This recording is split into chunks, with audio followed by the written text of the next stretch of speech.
अस्सलाम वालेकुम एवरीवन, इसमें फ़ाइका सन। आज इस वीडियो में मैं आपको जल्दी से क्विक वाला ग्लैम मेकअप करके दिखाने लगी हूँ, जो कि बहुत ग्लोई होगा और सुपर इजी भी होगा, जो कि आप कहीं भी इफ्तार पार्टी वगैरह में इजीली कैरी कर सकते हैं। तो मैंने अपनी मॉइस्चराइज़ की हुई है स्किन ऑलरेडी इस वाले मॉइस्चराइज़र से। देन मैं क्या करूँगी, मैं अपने फेस पे करूँगी अपने पोर्स पे प्राइमर को अप्लाई। ऑर्डिनरी का ये प्राइमर है जो कि सिलिकॉन बेस है, और जिनकी भी ऑयली स्किन है तो मैं उनको ये रिकमेंड करूँगी कि वो सिलिकॉन बेस प्राइमर ही अपने फेस पे यूज़ करें। ये वाला प्राइमर मैं अच्छे से अपने फेस पे अप्लाई कर दूँगी ताकि मेरे जो पोर्स हैं वो मिनिमाइज़ हो जाएं और एक लेयर आ जाए between foundation to my skin. Pores इस प्राइमर को अप्लाई करने के बाद मैं कुछ सेकंड वेट करूँगी। देन मैं अपना सेकंड स्टेप फॉलो करूँगी। प्राइमर आपने अच्छे से अप्लाई कर लेना है, अपनी स्किन के अकॉर्डिंग आपने लेना है। और इट्स मोस्ट इम्पॉर्टेंट पार्ट, आपको मेकअप से पहले जो अप्लाई करना है। देन ये मेरे पास निक्स का लिक्विड हाइलाइटर इल्यूमिनेटर है, बॉर्न टू ग्लो, और इसमें कुछ डिफरेंट शेड्स आते हैं। ये मैं अपने फेस पे अप्लाई कर रही हूँ एक ग्लो के लिए, गेम चेंजर प्रोडक्ट बेसिकली। और कुछ लोग इसको फाउंडेशन के अंदर मिक्स करके भी यूज़ करते हैं, बट मैं इसको फाउंडेशन से पहले यूज़ कर रही हूँ। इससे होता है क्या है कि इंस्टेंट एक तो ग्लो आता है, ऊपर से जब आप इसके ऊपर फाउंडेशन अप्लाई करते हैं तो उससे आपका फाउंडेशन और अच्छा ग्लो करता है।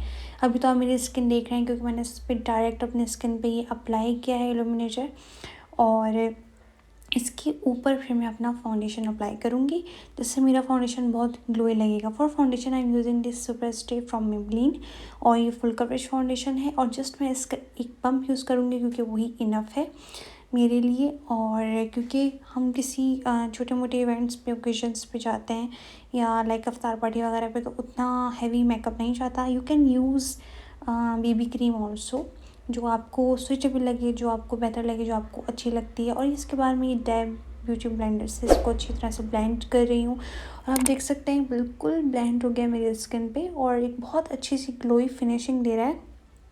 अच्छे से ओवरऑल मैं अपने फेस पे इस फाउंडेशन को कर दूँगी ब्लेंड, और उसके बाद फिर मैं बाकी के स्टेप्स करूँगी। आप जो है ये वाला लुक इजीली कर सकती हैं, जो भी आपको जहाँ भी कहीं अगर जा रही हैं तो इजीली ये वाला लुक आप कर सकते हैं। देन ये मेकअप रेवोल्यूशन का मैं कंसीलर अप्लाई कर रही हूँ, और इसको मैंने निकाला नहीं, मतलब जो स्पंज पे था ऑलरेडी वही मैं लगा रही हूँ अपनी हाईलाइटिंग पॉइंट्स के ऊपर।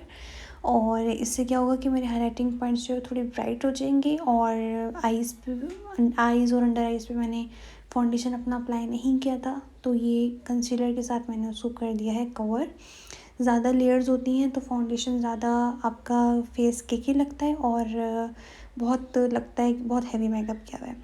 देन कोई भी ट्रांसलूसेंट या फेस पाउडर आप लें, और उससे बिल्कुल लाइट जहाँ आपने कंसीलर अप्लाई किया, और ओवरऑल अपने फेस पे मैं सेटिंग पाउडर अप्लाई कर रही हूँ। बहुत लाइट अप्लाई कर रही हूँ, और मैं बहुत कम प्रोडक्ट ले रही थी अपने ब्रश के ऊपर, क्योंकि जितना ज़्यादा पाउडर अप्लाई करेंगे उतना आपको जो फेस पे शाइन और ग्लो है वो ख़त्म हो जाएगी। देन आईब्रोज़ में कर रही हूँ इस पुली से ब्रश, और उसके बाद मैं एक एंगल ब्रश लेके एक मैंने पैलेट से डार्क ब्राउन शेड लिया था, और उससे मैं जस्ट फिलअप कर रही हूँ। आप अगर आपकी आईब्रोज़ वैसी ही बड़ी हैं, थिक हैं, या बहुत डार्क हैं, या आप बनवाती नहीं हैं, तो उसमें फिर आपको इतनी ज़रूरत भी नहीं है। बट अगर आप चाहती हैं, it's up to you. Then ये मेरे पास जो ब्लश एंड पैलेट है मेकअप रेवोल्यूशन के, उसमें से पीच वाला जो शेड है, इसकी टोन जो है पीच काइंड है, तो इसका मैं इसमें इस ब्लेंडिंग ब्रश को लेके और ओवरऑल अपने हल्का हल्का अपने आईलिड पे और कॉर्नर्स पे मैं इस शेड को अप्लाई कर दूँगी।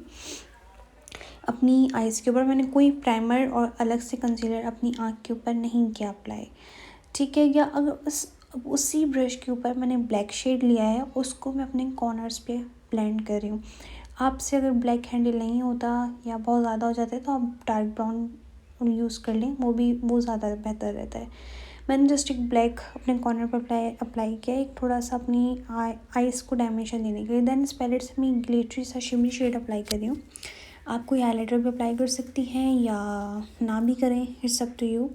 और उसके बाद मैं अपना ब्लश ऑन वही शेड पीच सा जो मैंने अपनी आइज़ पे अप्लाई किया था ब्लश ऑन पैलेट से, वही मैं अपने चिक्स पे अप्लाई कर रही हूँ। मैं कॉन्टोरिंग नहीं कर रही, क्योंकि पर्सनली अगर मैं किसी ऐसे इवेंट पे जाऊँ या कोई ऐसे छोटी सी पार्टी में जाऊँ तो मैं नहीं करूँगी, इवन मैं आई मेकअप भी नहीं करूँगी। लेकिन मैं ये एक ऑप्शन दे रही हूँ क्योंकि कुछ लड़कियों को पसंद होता है या करती हैं, तो ये मेरी तरफ से एक उनको ऑप्शन होता है कि आप इस तरह से भी कर सकती हैं। पर्सनली मैं इतना कुछ भी नहीं करती।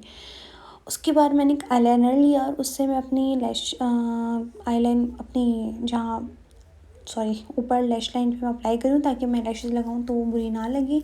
ये मेरे पास मेबलिन की सी ग्रीन आई पेंसिल है, ये मैं ये अप्लाई कर रही हूँ। आप काजल भी अप्लाई कर सकती हैं। मेरे पास ही थी जो मेरे ड्रेस से मैच भी कर रही थी, इसलिए मैंने ये लगा ली क्योंकि मैं नीचे अंडर आइज़ पे भी कोई मेकअप नहीं करूँगी। और उसके बाद मैं वही इल्यूमिनेटर लेके जहाँ मैंने हाइलाइटर लगाते हैं वहीं पे मैं इनको फिंगर से पहले डॉट्स बना के देन मैं फिंगर से इसको ब्लेंड करूँगी।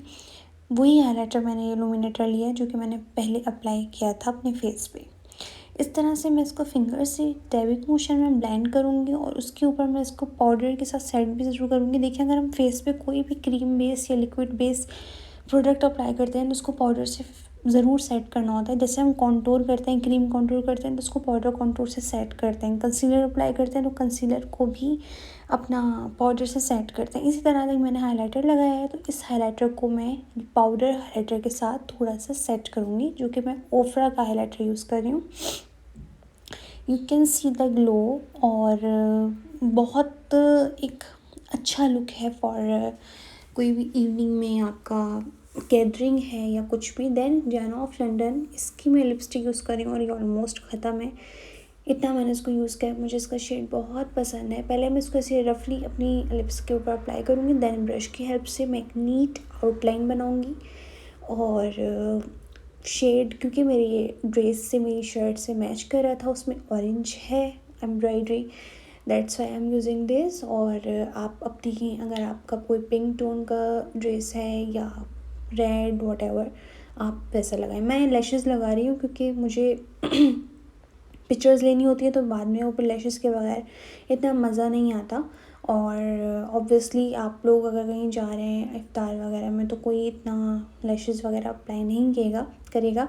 बट ज़रूरी नहीं है कि आप इसको जस्ट एक स्पेसिफ़िक इफ्तार मेकअप के लिए ही आप कर लें चूज़ के, ये उसी के लिए आप कभी भी कर सकते हैं। इवन ईद पे भी आप कर सकती हैं। और उसके अलावा ईद के लिए मैं कुछ मेकअप के लुक्स लाने वाली हूँ डिफरेंट जो कि हर किसी के लिए सिंपल भी होगा, ग्लैम भी होगा और थोड़ा हर तरह का होगा।